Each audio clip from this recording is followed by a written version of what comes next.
Hello guys, welcome to my channel. How you guys doing? Hope fine. It's been a long time, and if today is your first time, you're welcome, and don't forget to hit that subscribe button and turn that notification bell. So guys, get what? So today I'm going to react on a video. Why am I reacting on this video? I watched this video and I think this video is very interesting. So interesting, you listen for yourself, and is a reality of life which was well explained by Dr. Charles Apoki. Yeah, Dr. Charles Apoki really explained the reality of lives and what goes on of lives, and on and so on and so on. And he goes and talks about his death, and when he died, he want his kids not to use any coffin on him. They want them to just put it on the sand and bury him. And I was playing this video with a friend, and he was saying, yeah, and this Dr. Charles Apoki has money. Why is he saying this? Is he angry with his children? I told my girlfriend, I said, no, I don't think he's angry with his kids. It's just the realities of life. I don't know how, everybody have the right, have the opinion to think in their own different way. For me, I think some are thinking the way he's thinking, because sometimes we struggle and struggle, accumulate. It gets to a point in life when those things you accumulate, those things you struggle, and they don't really have meanings on you. And it gets to a stage in life which you start working for your children. You start doing things for your kids. It gets to a stage, it's okay, I want to buy a house. You see a man of 80 years want to buy a house, and you'll be wondering, you want to buy a house? How long? How long? Because 80 years is old age, and he wants to still buy a house. And he will say, no, I want to buy it. So many people don't know that he is not buying the house for himself. He is buying the house for his kids. He don't want them to suffer. He's investing for his children. And sometimes our kids, you invite some don't really care because they have it all. So maybe their kids, they are also rich. But the mentality of man will love to buy houses, will love to buy things, Listen to that video over and over, which he talks about. He talks about what he wrote. He talks about so many things. So I pick so many things. It's just the realities of life. So guys, what do you think? Leave your comments, and what do you think? How do you feel? Do you think he's hungry, or do you think he just wants to tell us about the rise of life? Because he have written so many books. He's a Reverend Dr. Charles Apoki, and he talks about prosperity. He writes books on how to become rich. He wrote many books, many encouraging books. So I just listened to this talk. I said, no, I think I have to share this, because he talks about the realities of life. And it gets to the part where he said, there's a time when he was young and he wants to shave his hair. The wife said, no, I want the hair to be stylish, and when he's not getting old and the gray hair is coming up, and the wife said, when he shaved, he leaves some hair on his head, and the wife said, when do you think you have to take all this off because the white hair is coming? He said he will just laugh. He said, but remember those days when you want me to do some kind fine boy things, I remember those days when you want me to always be around pampering you, but now you don't even need me. Because he said it gets to a point in a woman's life when they don't really need their husband. So I need a comment on that. Is it true or no? So please, guys, I need the comments. People should leave your comment. So, is it true that it gets to a point you don't really need our husband? Is it true that we become, because he said you become, I picked that one though. For those women who are, box ladies that works, that assist their husband, they have their own money. It gets to a point when you have your own money, you don't really care about your husband's money. So, but for those ex-wives that don't work, I don't think that's true. So what do you think? Leave your comment and let's listen to the video, because I'm going to react on this video right now. See you soon to talk about what's going on. Let's talk about how do you feel. Let's talk about if it's true or not true. So don't go away. Just go and take your popcorn. Carry a chill drink. Just sit down, listen. Take your pen if you can. Pick something, because it's a word of wisdom. So if you can pick something for it, it's better. So leave your comments. See you very soon. Okay, guys. Here he goes. So just listen. I want to sharing with you the things I'm experiencing as I get older. As you get older, your reality will change. You will find out that most things you cared for no longer matter. Your looks, your dressing, they no longer matter. Unless you are a musician. Your handsomeness, all the faces are developing wrinkles, they are developing bags and all that. The trace of your handsomeness might still be there, but you don't care really much. In those days, we worried about pimples on our faces. No, nowadays we don't worry. You worried about your hairstyle.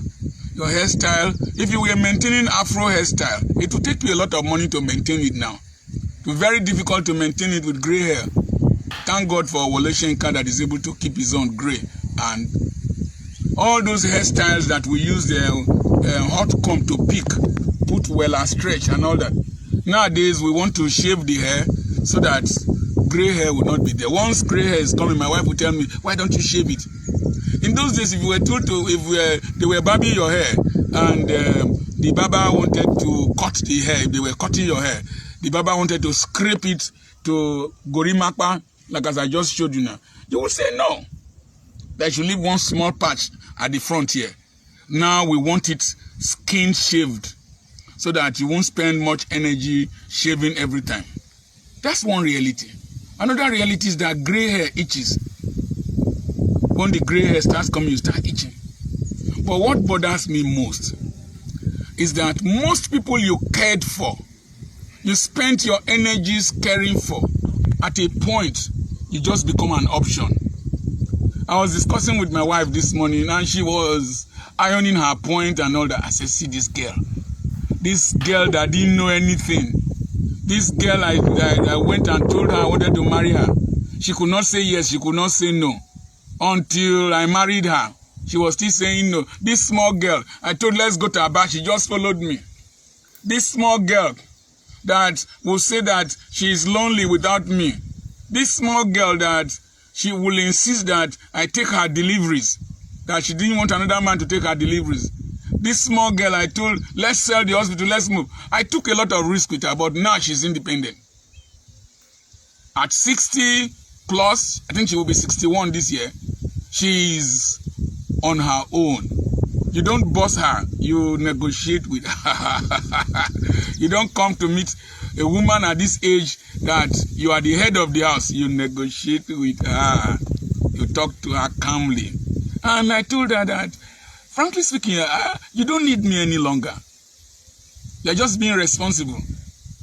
My wife does not need me to feed. And I planned it like this years back when I was telling her that I know you don't need me any longer. I know you're just being responsible. I know you can feed without me. You can take care of yourself without me. And she was saying blah, blah. I said, no, I planned this deliberately.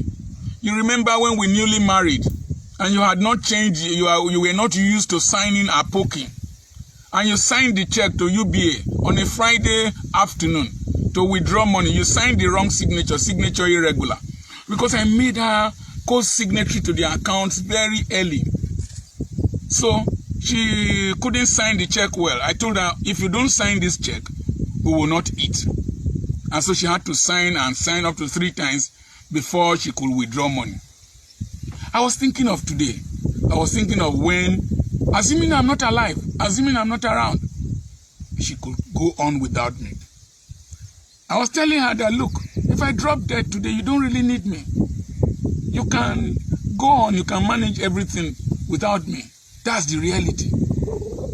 Most of the people you cared so much about, you spent your energies. When you reach a certain stage in life, they don't need you. The average woman marries you because she wants to get married. She has reached an age that if she's not married, it will look like an abnormality. The average woman married you for status symbol. The average woman married you because they wanted to have children. The average woman married you because she will need a support. Frankly speaking, do you blame them? No. They married you, they had emotional attachment to you because you were providing for their needs. You were the boss. But when they reach a certain stage, you were the breadwinner. When they reach a certain stage and they have their own bakery and they don't need a breadwinner, boy, bust it. You are a second option. And then when they have children, there's a maternal instinct. There's a relationship between children and their mothers. That bond becomes stronger than the bond between husband and wife. And in fact, she's ready to quarrel with you. She's ready to fight you because of her children. It's an animalistic instinct. It is an instinct. It's a maternal instinct. They are ready to fight for their children, defend their children. They can even deceive you when you are much younger, to flog them, to discipline them. As they get older and they get more mature, they start earning an income. The mothers become the friends of the children. And the boys don't really need you, the girls don't really need you. When they deliver, they don't need you. It's their mother that they need to do what we call omugo in Nigeria, to help take care of the children, the new babies. You can't take care of new babies. You can't bath a new baby. You can't stay awake to take care of a new baby. So, the mothers, the children still need their mother. And so the women will travel overseas. They will go and stay with their children, leave you at home. For 3 months, they don't need you. She's no longer interested in sex, particularly if she's very religious. The reason she was having sex with you in those days was for you to have children. She wanted to have the number of children she will have. And you remember in those days, when you tell her you want to go to Jerusalem always, she will ask you, nah, food, nah, every day, you know, they tired. Now, if you go even at this age, because of, imagine me, I leave this farm work and everything, I want to go to Jerusalem. Within a few minutes, the male organ is singing, I surrender all unto thee, madam. Oh, the woman will say, she will hiss, just now? Or the one you worry since just now? So some of them have even removed their minds from sex. They are no longer interested. So you are a second option. And then your children. You know, mine have started getting married. When they get married, you see them with their wives, they will take one posture, pre-wedding pictures. They will do like this. The one you didn't do with your wife, they are not doing it. Doing that. You, mumu, you will bring out money, spend for the wedding, do that. After that, your daughter and the husband, they are their friends. They are there. You are a second option. Second option. They might not remember to call you. When you call them, sometimes it's an answering, a voice machine that will answer you. Then when the boys marry, the boys are even worse off. When they marry, the love of my heart, the pillar of my life, I just see them, first anniversary, second anniversary, the best thing that ever happened to you. Me when train you, I was the worst thing, no be so. Me when feed you, you just see one girl now, the pillar of my heart, the best thing that ever happened to me. I agree, the best thing that ever happened to you. You can't blame them. And so you become a second option. Then they have their own children. When grandchildren start coming, you will be, oh, grandchildren. I've experienced it. My granddaughter, when I had my granddaughter, oh, I went to preach in a church. They put me in a hotel. I ran home to come and carry my granddaughter. I'll stay awake with her, carry her on my back, do that, do that. Now she has started school. She's in primary 1. When I go there, if she's playing, I have to call her before she will come towards me. She's consumed in her play. I have become a second option. It's a reality you must face.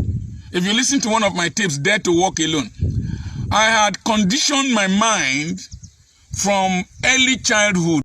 Guys, welcome back. I hope you enjoyed that word of wisdom, word, I don't know if I will call it word of wisdom, word of encouraging, and let me call it the realities of life. That's the reality. We can't cheat nature. So he's not, the way he sound, he's not angry. He's just telling you the truth about life. It gets to a point in life when you think everything you are just busy accumulating have no meaning for you. And that's true. If you, and let me use myself as an example, because when you talk about his grandchildren, that when they were little, when he went for seminar, he was running back to go and carry the baby. But when he went back, the baby is now big, he didn't even have interest. He was busy playing and greeted him and went back. So it's true. Sometimes, let me use this opportunity to talk to so many people. Sometimes so many people are too busy. They have the time, they have the money. And in short, money is not everything, because he is not talking about money now. He's talking about people that appreciate you, people that stay close to you. And he said he used himself as a case study, that sometimes most of the books he wrote, he don't even think that his kids help him to promote it, or his kid is even reading his book. They not talk about Charles Oputa as his son, Charlie Boy Oputa. He said he never took his father's away. His father was a judge and he was a musician. He talks about, so he talks about Shakespeare, talking about how the kids, they don't follow their footsteps. And what he's trying to say, that sometimes what's your passion might not be your children's passion. Sometimes you try to accumulate everything. At the end, your kids might even reach out on you, and they will sell everything you try to accumulate. I've seen many families, many parents wish they buy a big house, and that house will say, let me buy this house if I get old. And immediately they give up. The son will say, I'm not going to live in that house because it's an old modern house. Instead of them to remodelize the house, they will just sell the house. So this is reality of life. So guys, what do you think? If you have been with me this far, thank you very much. What do you think, guys? Is it saying the truth, or are you contrary of what he's saying? If you are contrary of what he's saying, leave your comment. If you know it is truth, just say yes. Just say correct on the comment section. So I love you guys. Please, if you have not subscribed, don't forget to hit the subscribe buttons, click that notification bell, so when I bring more videos, if I react to more videos, you will be the first to be noticed. I love you guys. I salute my returning subscribers. Have a nice day. Bye bye.